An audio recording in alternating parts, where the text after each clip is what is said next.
Oh, this is going to get good. The recent gubernatorial election was a photo finish as Republican Charlie Baker edged out Democrat Martha Coakley in one of the closest races in Massachusetts history. Now, the issue around how communities of colors were incorporated into the campaigns, how they were viewed by their respective parties, and ultimately how they ended up voting is an interesting topic for discussion. Does one party take the Latino vote for granted, and does the other simply ignore it? Or have times changed? Certainly in this rate, much has been discussed and written about it. So let's get right to it with our panel of thought-provoking influencers. You like that term, huh? Adrian Velasquez, he is a political analyst who lives and breathes politics. His words. Josiane Martinez, he is a political strategist who is president of her own firm, ASG, who worked on the Coakley campaign. And New Democracy Coalition founder Kevin Peterson, who in one of his many Boston Herald columns outlined the reasons why African Americans should vote for Charlie Baker.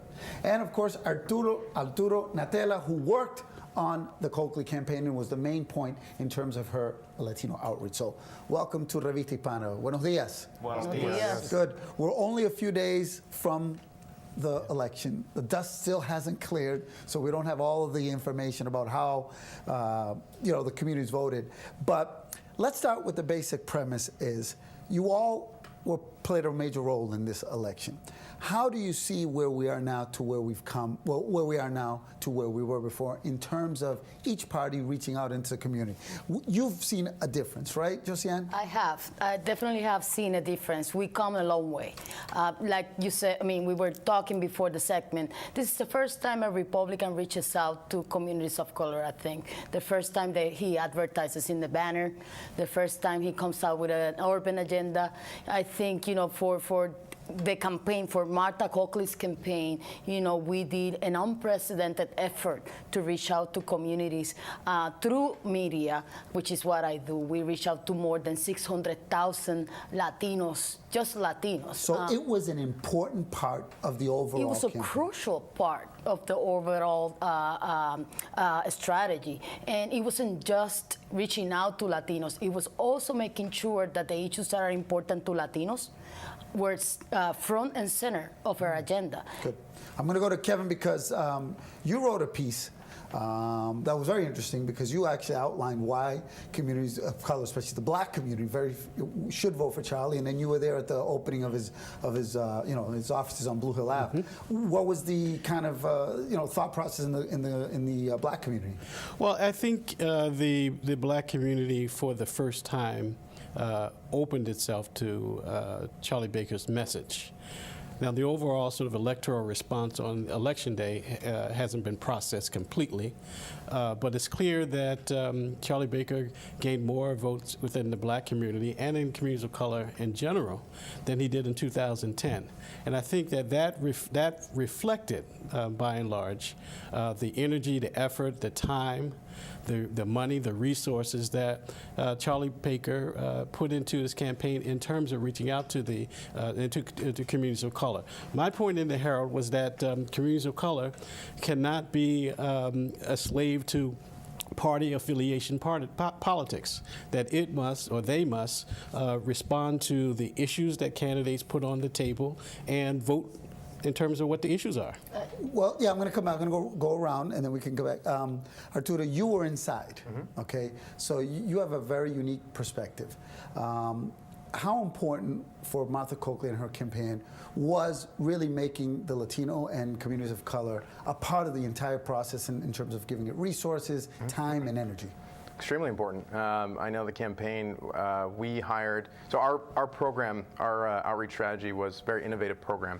What we decided to do is to use our existing field infrastructure to outreach to every community. So if you were in Springfield and you're an organizer, you're going to be reaching out to Latino, African American, Asian, all communities of color. So we had 62 paid staff members that were reaching out to all communities across the state. In addition to that, we invested in ethnic media, which was the other component to our strategy. On Election Day alone, when Josiane was out on the radio, we started getting calls for rides to the polls. That had to complement our field strategy. So we invested as much as we could to increase our outreach. A quick question, is this a model that can be replicated, should be replicated in the future? Absolutely.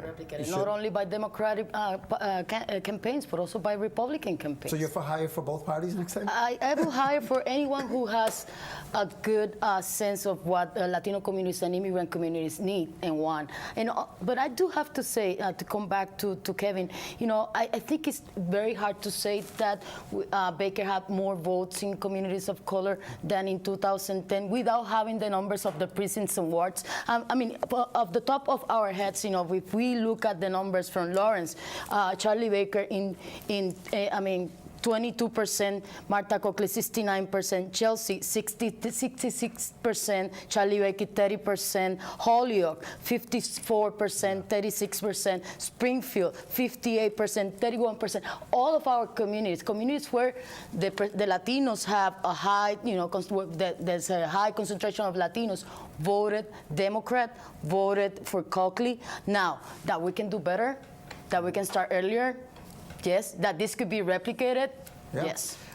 Adrian, looking at what Kevin has said and Josiane, and more of a, not from a Democratic, but overall, I mean, is this something that we can look and say we've made some progress, and now we could take it to the next level? Next time around, you as a strategist, how would you kind of paint the picture? Well, I think that there is a common message here that community of color cannot be ignored. I think it's going to be decisive, not only here in the Commonwealth state, but also across the United States, that investing in community of color pays off. Why? Because we are the future of this nation. We want to participate in the democratic process. Whether you are Republican or Democrats, we want to be part of the political process. So I think that it is fundamental that campaigns, both parties, recognize that we need to invest in community of color, and we need to invest early on. And certainly, it's something that should be done for the future. Now, I want to come back to you, Kevin, because on Urban Update, you said you're a Democrat. So I am. You are a Democrat. So my point being is, back to what your column said is, but you don't like that the whole community votes one way all of the time, that our votes should be up for grab, and that both parties should woo us. Yeah, it's a disservice to communities to vote overwhelmingly for one candidate year after year after year, because it eliminates competition. My point in general has been about communities of color, and particularly the black community, voting on issues. This is, for me and for many others, about transactional politics, not left wing or right wing or Republican or Democrat, but how can but to the question of how can communities organize themselves around issues and extract or exact from candidates, Republican or Democrat, the things that they need. That's the point at the end of the day for me, and that's how communities of color, Latino and Black, should be treating the various parties in the state. And that is the reason why in many Latino communities Charlie Baker lost, because he didn't embrace all of the issues that are important for Latino communities, like his earned sick time, closing the gender gap, early education, driver's license for undocumented immigrants, in-state tuition for. These are issues that are important and were front and center of the campaign. Now, but let me ask you a question to you here. But he was much more tempered, and he was much less confrontational about those issues, and in a certain Latinos, way, in communities of color. Right. But then he went to Tewksbury, he went to other communities, but and it was open and front. But what I'm saying about is, his positions against immigrant. I'm going to go to Adrian, because did this candidate in this particular case, and is this a trend for the Republican Party, maybe nationwide, is kind of, you can see the trend softening and starting to see that you can't just go right at this and ignore this voting bloc completely and start with that? Is this not a start to something? Look, I think in comparison to 2010, he did learn from his mistakes, and that's obvious because he won. That's right. But I think that looking forward, any candidate from any political party, including the independent party, needs to look at community of colors as a strong voting bloc. There could not be any candidate that ignore community of colors anymore. That's in my opinion, that's impossible. Arturo, and I'm going to go, Arturo, what did not just you, but what did the Coakley campaign and all those 62 staffers learn? I mean, I know you went in there with a certain amount of kind of faith, leap of faith, but what did you now learn? What can you now, with conviction, say to any candidate, this is what I know for a fact because of the campaign we did with Martha?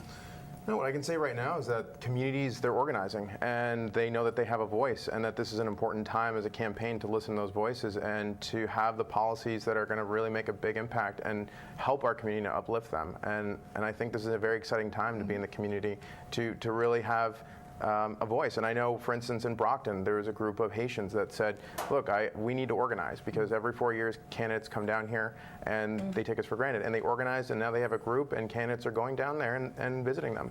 And you know what? We had the better policies, and we gained their support.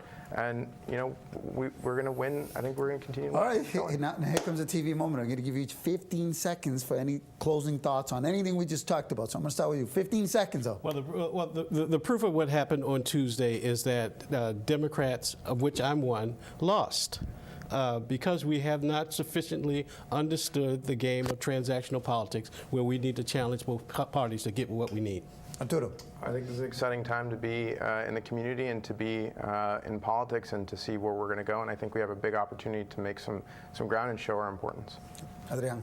I think the Coakley campaign was a good example on how you bring people together, you include staff from the community. They had approximately 60 different staffers from community of colors. I think going forward, and she won, by the way, in all those precincts, I think going forward, that's a model that any candidate needs to replicate. Yep. I think with the growth in the Latino community, if candidates and future campaigns don't pay attention to this, we need to start, you know, the fact that Coakley won in all these precincts means it's a clear message to the new administration, but also a clear message for future campaigns, both Democrats and Republicans. We need to pay attention to the Latino community. Okay, see, I told you I'd get you guys to agree. All right, thank you so much. All right, when we come back, we'll actually have all the details. We're going to end it on a very happy note. This year's 25th anniversary of New England's largest Latino holiday gala. We'll have all the details right here on Revista Hispana.